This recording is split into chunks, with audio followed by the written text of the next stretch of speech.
So I'm Lukas Alpert. I'm a media reporter at the Wall Street Journal. I'm leading this panel. Obviously, for publishers, this is a kind of a crazy and somewhat difficult time. The shift into digital has been difficult for both legacy companies and for the digital natives to kind of find their way. And it's becoming clear that the digital advertising as a business in and of itself is not going to be enough to sustain it. So, digital startups, faced with the dominance of Facebook and Google in the advertising things, made it hard to sustain the revenue growth that their investors are demanding. Legacy publishers, are trying to make up for losses in print with, revenue from digital, and the advertising is just not growing fast enough. So where do you go with this? Well, we're looking at a bunch of different things, and affiliate sales and e-commerce has become an increasingly viable corner of the revenue pie. And so we have a good panel here today to talk about some of the various ways that you can approach this. So I have Jarrod Dicker here from the Washington Post. We have David Perpich from the New York Times, Jack Jia of Musely, and Jack Mcgraw of Attention. So I want to just start with, obviously the e-commerce has been a thing that has existed for some time in the digital space, but obviously the shift to mobile kind of changed the dynamic a bit, and it's enabled certain things to accelerate. And I'm hoping maybe, I don't know if this isn't directed at anyone in particular, if anyone wants to jump in about what changes the heavy shift into mobile really provided to make this a healthy business.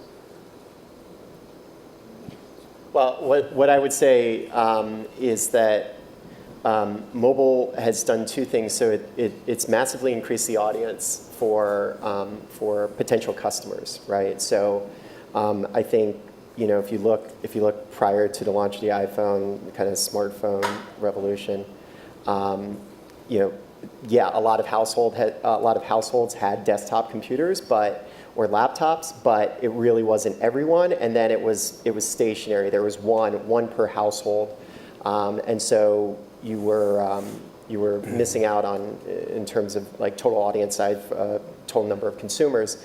So the mobile phone basically grows the pot in terms of the number of potential purchasers. It also increases the amount of time in which they have to make a transaction. Okay, so. This shouldn't be. This seems obvious. I don't know why I'm here saying this, but if you compare your life to the time prior to getting an iPhone or an Android, how often were you being sold things that you could actually buy right there in that moment? Now it is basically every single time that you remove the phone from your pocket and put it in front of yourself, you're being sold something. So that just means that what might have been a smaller business 5 years ago, 10 years ago, can be viable and can support a media organization, or we're all media, so can support media. Yeah. I also think mobile was this brutal realization that we don't want to mess up the same way that we did with desktop, with assuming that we could monetize the same exact way. So you see the transition of print and mobile, or print and desktop, especially in display, where it was just, let's make it smaller and fit it into these puzzle pieces, where with mobile, we have device, we have camera, we understand the user experience. And I think it was an amazing realization, and why we're all up here today, in that we don't want to make those same mistakes. We want to kind of lean in and set up, especially partners and brands, in a way where they can be successful. So a big thing I think that we've seen, especially at the Post, but a major shift, is that we could talk about value of e-com, or how partners and brands should do creative, or how they should deliver experiences on mobile. We're having that conversation right now with video, right, where everyone's saying 6-second video is better than 15-second video, yet we have no proof yet whether or not that's true. So I think a huge investment in the success you'll see with companies doing this is that they're building technologies that allow brands and partners to be able to access these new ideas and things that we know are true because we're content companies and understand user experience. But it's like an investment in being able to prove this in order to move things forward. Because I think if we're not the ones that are able to kind of build these technologies and make it easier to push into this next frontier, then we could end up in a similar situation to, a lot of the struggles that we've had previously when it came to revenue and experiences. So Musely really probably came from a slightly different background, since we're really a mobile-centric company, built it 3 years ago. Our initial focus was not even on commerce. It was really just user-generated content. So for women to share healthy living, inspirations, and so they can write about bite-sized content. What you can traditionally read in Marie Claire, maybe like 2-page, 3 pages article. Now it's been down to literally a few flips, and you can get the ideas of how to apply this natural organic makeup or how to lose weight. And then it became very natural that once you are reading that article, you want to immediately take action if you find something useful and valuable you want to buy. So the mobile reading, really drives mobile purchase within a few seconds, and in fact, you don't want that to be delayed. And if your attention span goes to somewhere else, then all of a sudden that transaction will be lost. Okay. Obviously, what we're talking about kind of lies at this sort of nexus of content creation, but also the sales side, which is a kind of a funny place for particularly traditional publishers to find themselves, and these were usually very separate sides of the business. So it's like there's a balance that has to be found here, and I'm hoping you guys can maybe talk a little bit about how do you strike that balance? How do you make sure you don't maybe cross a line that your customers, your readers might find upsetting? Sure. I'll take this one. So I head up Wirecutter, which was acquired by the Times last October. It's a product review site. Started with technology, has moved on to home goods.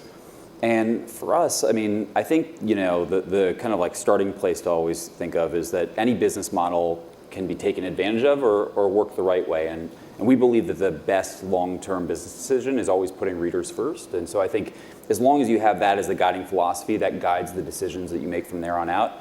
And I think that one of the reasons that you're seeing this kind of rise of content and commerce coming together is that given all of the changes that are going on, some driven by mobile and some just changes in the retail landscape, I think there's a desire for guidance and inspiration out there. And publishers are in a unique place to be able to provide that, as well as influencers and many others out there. And so for us, we don't see this as a way to sell things. We see this as a way to actually help people make decisions in a really kind of scattered place where you don't always know what to do. And I think for Wirecutter, at least, the bet that we've been making is, we make really intensive research and recommendations that we believe that readers can trust in a landscape that's not always out there. And in fact, actually, we'll oftentimes recommend that people don't buy something. Mm-hmm. For instance, just 6 days ago, we put out a recommendation for a Thermomix. I don't know how many of you are actually aware of what a Thermomix is, but it's like an all-in-one cooking device. And we basically said, it's a great product, but for most people, it's just too expensive, so we wouldn't recommend it. And I think as long as you always put that first of is this really the right thing for the reader, I think it guides your decisions in the right way. Mm-hmm. Yeah, well, our model, so we're really a platform for users to generate content to really talk about these lifestyle tips. And so we actually don't believe sort of the big influencers, because ultimately they become, kind of conflict in terms of, because they have a goal to generate influence, revenues, and so at some point, after you have 1 million followers, it's very hard to balance that. What we're trying to focus is really replay the real world, where how these muses are recommending things to each other, how they're inspiring each other. So if you have a few hundred people following you, that's great. If you have 10 friends following you, that's fine. So when they're in that context, their conversation, their recommendations, their tips are much more genuine, much more authentic. Yeah, and I think something interesting too, like outside of just influencer and content, is we as an industry, whether it's commerce or advertising or anything that we do, we really don't blend data and creative to its maximum capability, because of course there's rules and transparency issues that we want to abide by, but I think what's interesting too is that we understand so much about how our consumers engage content, what they're interested in, whether that's through video or text or long form, short form, where they came from, purchase intent and things of that nature. So even outside of content and building through tech, like being able to build activations that are native within a streamer and unit that's outside of editorial but could be somewhat related, that allows you to engage a user who may prefer a video and have that product be an advertisement, but that looks and feels native and has an activation directly with one click. I mean, we're at the Button conference, so it's very related to that. But like that sort of idea as well is like transparency, to David's point, is extremely important, and thinking of ways to bring value to the customer, because the customers do see value in this, while remaining transparent, whether that's in content or outside, is something that's happening right now and increasingly becoming interesting. I would just add two things. So one is right now what Attention does is primarily, like the way that we make money is through branded content. And the branded content that I've seen us produce, these are videos and these are stories that we would have done totally unfunded. And I think that really is the goal. Like that's kind of the North Star of like any media organization that is doing branded content, is how do we produce something that would fit in our entire library of content that we produce. So not so much worried about conflict of interest there. I think on the affiliate side, which is something we and every media company, if they aren't already doing it, are exploring. The technology exists today where anything you want, you can buy online, and anything you can buy online mostly has some affiliate referral program. So as long, I guess if you're not starting from a place of like, of all the different things we can write about, who has the best rev share, like hopefully writers aren't like sitting around looking at like spreadsheets and saying like, oh, actually, we'd get 20% if we wrote a story about this. As long as you're not starting there, then it's really just kind of it's a revenue opportunity that's just left on the table if you don't create the connection. So you would write or you would produce a video about a purchasable good or a purchasable service anyway. Then why not support your organization by adding some affiliate integration? Obviously, in the world of publishers, the dreaded duopoly has become this, casts a deep shadow over everything. And what we're talking about is largely a reaction to that. The advertising world is, challenged and pressured. So, these are ways to kind of come up with alternatives to diversify. But you always have that thing. It's sort of like an open field a bit now. But you have Amazon kind of sniffing around on the edges here. Google's in on this too. I mean, how do you, at this point, you kind of have it to yourselves to some degree, but how do you protect against these giants sort of saying, hey, we want our piece too? Well, I think if you're able to, as a publisher, to take an educative, not operative approach to these platforms, I mean, it's something that there are a lot of benefits. And what I mean by educative versus operative is I think it's very easy to avoid participation and studying what's working there because it could be a threat to your business short term. However, like there's a reason why a lot of consumers enjoy reading content through AMP or Facebook Instant or Snapchat Discover and other opportunities. So I think if you're able to learn and study and understand what works there, as well as like what doesn't work there, right? Like what's Facebook doing extremely well that we could then leverage on our O&O and take back, and what aren't they doing and why, and can we see and become a differentiator there? I mean, there's companies like the Post and the Times that have been around for and the Journal that have been around for a very long time, and there's a reason, right? It's not just about where it's being consumed and things of that nature, but there's a value here. So if we could treat these platforms not as much as a threat, even though there is concern, but as a way to learn and bring these things back and make our experiences better, then I think it could benefit, especially traditional publishers, but also new publishers as well. Yeah, so we play really in a healthy organic market that is sort of less about these commoditized products. So we have a fairly unique advantage because these, I mean, there are actually, I don't know how many people know this, there are 50,000 brands that in the US alone to produce natural organic products, right? So most of the people probably don't know these products and don't know the story behind them. For example, we have one product called True Moringa, right? It was actually 2 MIT students went to Ghana, Africa, and discovered this local tree, magical tree, what they call it. It's moringa tree, and turned out that entire tree has all kinds of healing power.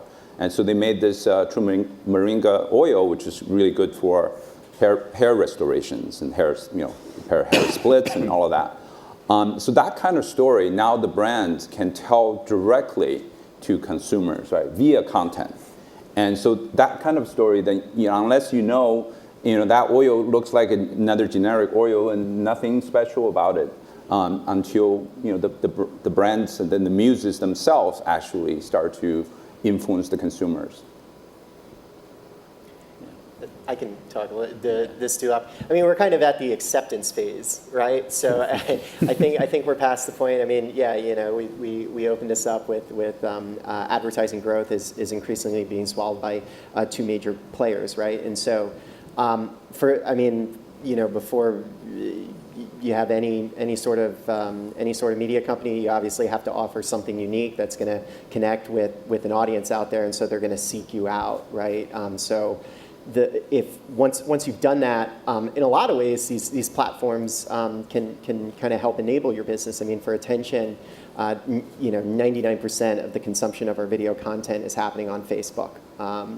And we're part of their program for mid-roll, and we're experimenting with that, and we're seeing it's challenging us to produce videos that people will sit through an advertisement and kind of get all the way through it, and that's kind of a little bit of a creative challenge. Obviously, people from the TV world are used to that, but it's something new for us. We publish a lot of our written content. All of it is published also as an instant article. We don't have our own ad ops team. My product manager who did this for me, he's in the audience right now, Chris. We enabled Audience Network and on instant articles, and it provided us revenue where previously it was just totally non-monetized, right? So I think that you still have to strive to build something that people want to seek out, but there are the conversation needs to turn from Facebook and Google are destroying the media industry to they're providing enabling technologies that can actually cause a lot of media companies, a lot of new media companies to prosper, like attention. The only thing I'd add is just that it really is forcing media companies and everybody to really be specific about what it is that they're doing for readers that's unique, and then matching that up to the right kind of monetization model. And for the Times, obviously, we're in the business where we said very publicly we're a subscription service first company, that we make content worth paying for. And similarly, just to build on Jarrod's point for advertising, we're thinking about what are the very unique solutions that the Times can serve. I think gone are the days of just saying we gather eyeballs and sell them. Do we have time for one more? Okay. So I guess we're shifting into mobile. Back to that question. Obviously, there's certain challenges in terms of tracking your audience that are different than in desktop, and when you're sending people to other properties. So what is some of the hardest and things that have sort of popped up in this, and how have you coped with them?